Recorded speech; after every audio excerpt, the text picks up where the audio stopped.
Wadden TV presents the significance of today in our history. This day in history.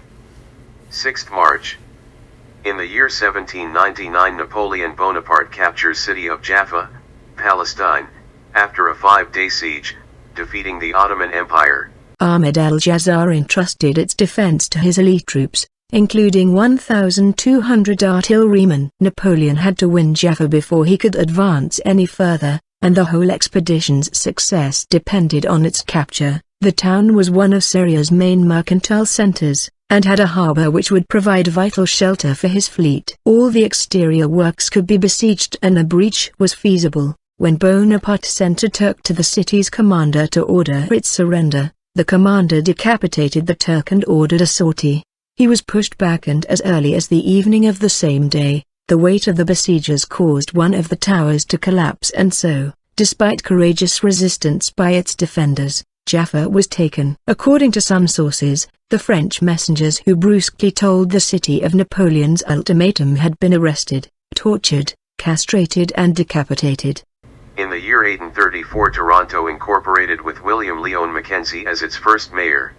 For the future city's name, the fathers went to the past and decided on Toronto. William Lyon Mackenzie was the first mayor of Toronto and also a prolific journalist and editor, well known for being expelled from Parliament 5 times. When he starts, there's nothing here, there's no city structure, he's the first, so he has to start from scratch basically. He finds a location for a fire department, which hadn't existed previously. He founds a police force, he builds sidewalks, and he creates a lot of city bylaws. For someone who's considered a rebel, he did believe in the importance of a good government structure. Good government, but also representative government. Just 3 years after Toronto was born, the great reformer rallied a rebel force at Montgomery's Tavern on December the 7th, 1837. They planned to seize the provincial government. Loyalist troops showed up and Mackenzie fled to New York State. In time, reform would come to Upper Canada and to the city of Toronto. Years later, when Mackenzie returned, his friends pooled their money and bought him this house.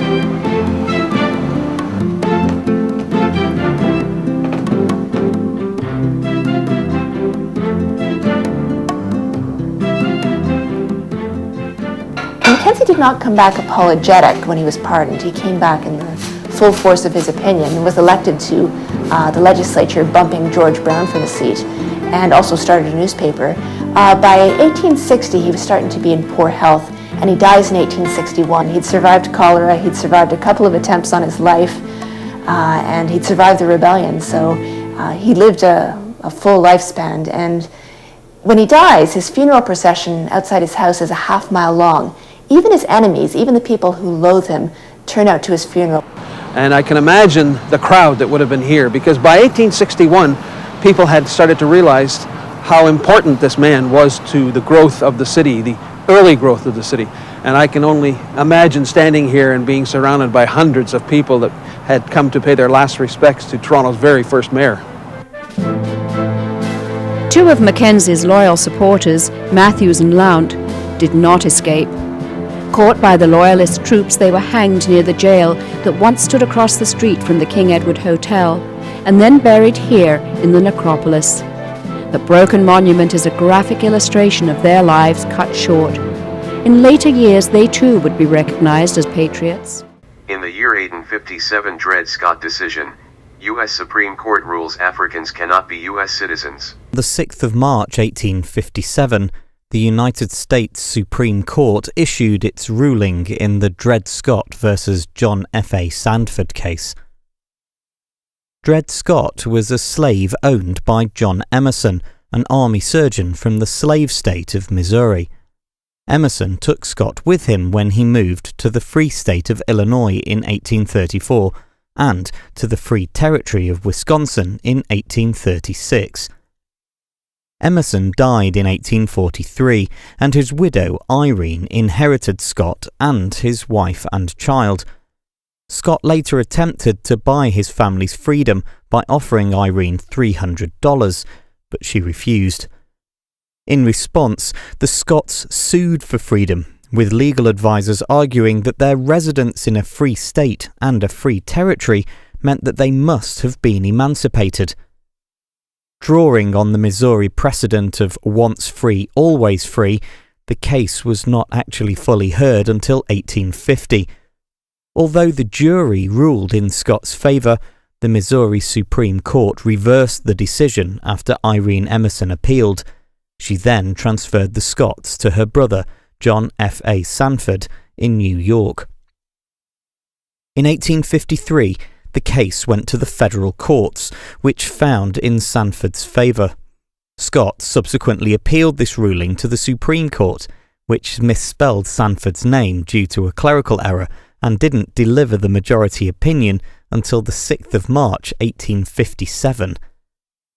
Chief Justice Roger B. Taney wrote the decision, which said that black people could never be citizens of the United States, and so did not have the right to bring a case to the federal courts. In the year 1899, aspirin, acetyl salicylic acid, patented by Felix Hoffmann at German company Bayer. The history of aspirin begins with its synthesis and manufacture in 1899.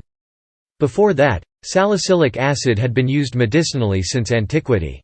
Medicines made from willow and other salicylate-rich plants appear in clay tablets from ancient Sumer as well as the Ebers papyrus from ancient Egypt. Hippocrates referred to the use of salicylic tea to reduce fevers around 400 BC, and willow bark preparations were part of the pharmacopoeia of Western medicine in classical antiquity and the Middle Ages. Willow bark extract became recognized for its specific effects on fever, pain, and inflammation in the mid-18th century.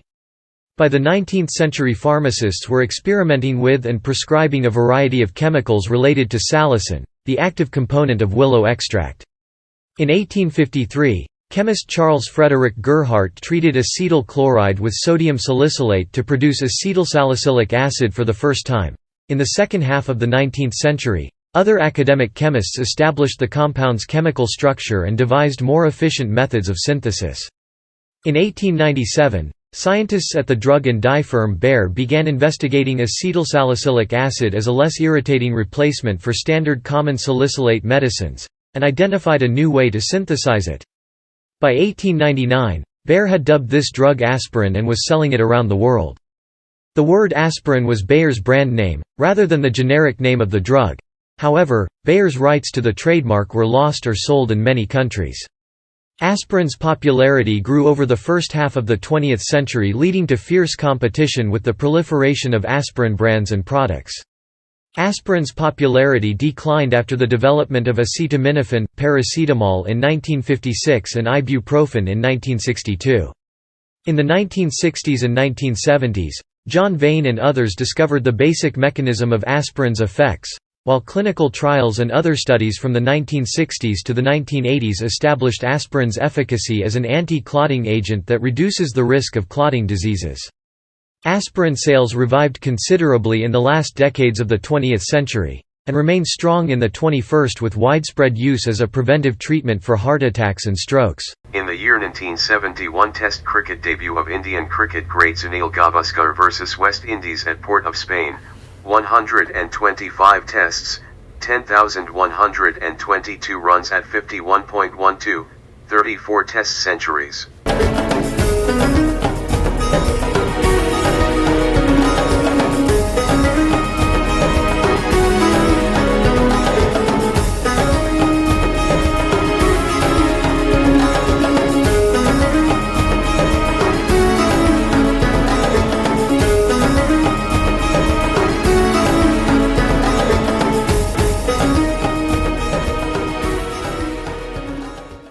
Welcome back to the Time Machine. It's early 1971. We are in Bombay. The 4-member selection committee, under the chairmanship of Vijay Merchant, met to decide their picks for the upcoming Indian tour of West Indies. While the members were going through their nominations, challenging each other's, Ajit Wadekar had gone out shopping. He wasn't sure of his own place in the Indian team. The previous day, he had asked Pataudi to put in a good word for him, assuming that Pataudi would be the captain. When Wadekar returned, he was surprised to see journalists and commotion in front of his house. The word was out that he, Wadekar, was chosen as the captain. Pataudi's rejection was treated with bewilderment and surprise. Even those who didn't approve of him felt sad. Such was the Nawab's aura. But that's another matter. The selection committee chairman, Vijay Merchant, to his credit, had brought a business-like acumen to his job. Identify what's broken, get to the root cause, and fix it. So he had no qualms of letting go some of the seniors who weren't performing and make room for fresh talent. Merchant was a staunch believer in the potential of youngsters who had consistently excelled in local matches. And that's how our 21-year-old Naujawan, Sunil Manohar Gavaskar, made the cut to the Indian team. And the rest is history. Introducing Gavaskar to my generation viewers is completely unnecessary. It's like describing the brightness of the sun. Don't we all know? However, my dear millennial friends, those of you who would associate a veteran to be just a commentator, you should know about his epoch-making Test series debut. He set several records in this debut series, and many still have not been broken. I was able to find the only available video coverage of the 1971 Port of Spain match. But alas, there is so little of it, only 30 seconds. Along with this, I have strung together every bit of film and footage from this series of interviews and felicitations I could gather along the way. At places, due to poor or non-existent audio, I had to retrofit the narrator's voice with my own. Let's treat this like a visit to an archaeological site of an ancient temple.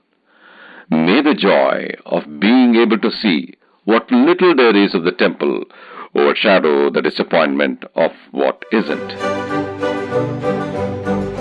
The Indian team is on a 10-day rigorous practice before leaving for the West Indies. I'm really happy and honored to lead the Indian team on this forthcoming tour to West Indies. I'm also very grateful to the national selectors for giving me the team which I wanted. I have got 3 opening batsmen in Ashok Mankad, Sunil Gavaskar and Jayantilal. Middle order batsmen Jaisima, Vishwanath and Sadasai. Then I got very good all-rounders in Salim Durrani, Eknath Sorkar and Abid Ali. Then we have got spin attack in Prasanna and Bedi. These two will be supported in spin attack by Venkatragon, my deputy. Then I got 2 very good wicket keeper in Krishnamurthy and Jijibai. There is only 1 medium pace bowler, Govindraj. With manager K.K. Tarapur, they are off to Jamaica from Bombay via London and New York.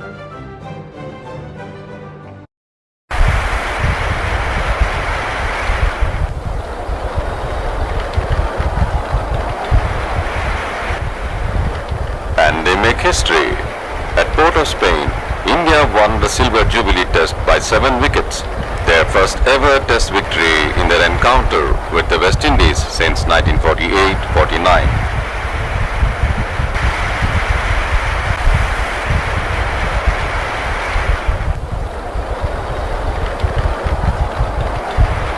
The present series is the 6th between the two countries.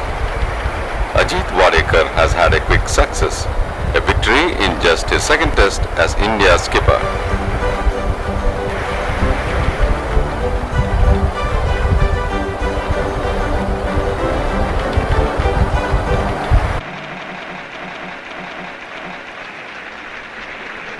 A hero's welcome at the airport to Sunil Gavaskar and the rest of the Indian team. They have won the series against the West Indies.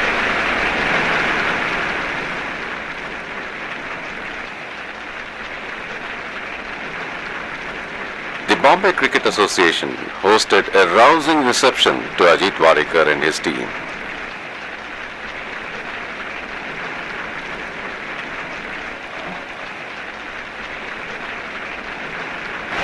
A thunderous applause to the man of the moment, the 21-year-old Gavaskar, for his sterling debut.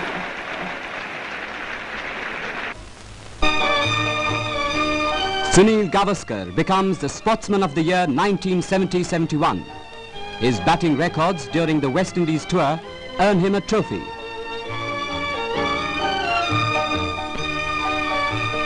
Veteran cricketer Vijay Merchant makes a grand gesture by presenting Gavaskar the Ella Tersi Gold Medal, which was won by Merchant in 1936. The Sports Writers Club of Madras selects cricketer Sunil Gavaskar as Best Sportsman of India 1971.